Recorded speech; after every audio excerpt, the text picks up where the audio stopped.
நண்பர்களே, 1950 பகவத்கீதையை பாபா சாஹேப் அம்பேத்கர் கடுமையாக விமர்சனம் செய்கிறார். மேல் கீழ் பாகுபாடு இருக்க வேண்டும், ஜாதிய பாகுபாடு இருக்க வேண்டும், ஏற்றத்தாழ்வு இருக்க வேண்டும் என்றெல்லாம் சொல்லக்கூடிய ஒரு நூல் தான் பகவத்கீதை. அந்த பகவத்கீதையை மிக கடுமையாக விமர்சனம் செய்தவர் பாபா சாஹேப் அம்பேத்கர். அப்போ பிர்லா குடும்பத்தை சார்ந்த ஒருவர் கிஷோர் பிர்லா அம்பேத்கர்கிட்ட பேசுறாரு, இந்த கீதையை நீங்கள் விமர்சனம் செய்வதால் எங்களுடைய மனம் புண்படுகிறது. எனவே நீங்கள் கீதையை விமர்சனம் செய்யாமல் இருந்தால் 10 லட்சம் ரூபாய் தருகிறேன் என்று சொல்லுகிறார் கிஷோர் பிர்லா. அதாவது 1950 10 லட்சம் ரூபாய் என்றால் நினைத்து பாருங்கள். அன்னைக்கு தங்கத்தினுடைய விலையே 75 ரூபாய் தான்.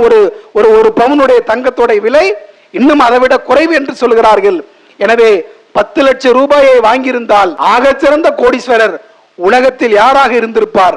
பாபா சாஹேப் அம்பேத்கராக இருந்திருப்பார். என் கொள்கைக்கு எதிரானது, என் கோட்பாட்டுக்கு எதிரானது, சமத்துவத்துக்கு எதிரானது, சுதந்திரத்திற்கு எதிரானது, சகோதரத்துக்கு எதிரானது. எனவே பகவத்கீதையை நான் எதிர்ப்பேன். உங்களுடைய மனம் புண்பட்டால் அதற்கு நான் கவலைப்பட மாட்டேன் என்று சொன்னவர் புரட்சியாளர் அம்பேத்கர் என்பதை நீங்கள் தெரிந்து கொள்ள வேண்டும்.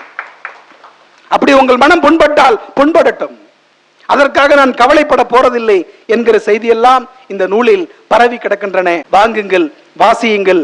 அம்பேத்கருடைய கருத்தை 81 வயதில் நூலாக கொண்டு மக்களிடம் சேர்க்க வேண்டும் என்கிற எண்ணத்தில் எழுதியிருக்கிறார். எல்லோரும் கொண்டு சேர்ப்போம். இந்த நூலிற்கு அரும்பாடுபட்டவர்கள் இருக்கிறார்கள். எனவே அவர்களுக்கு நன்றி கூறிக்கொள்கிறேன். என் பேச்சை கேட்ட உங்களுக்கும் வாய்ப்பு தந்தமைக்கும் நன்றி கூறி விடைபெறுகிறேன். நன்றி, வணக்கம்.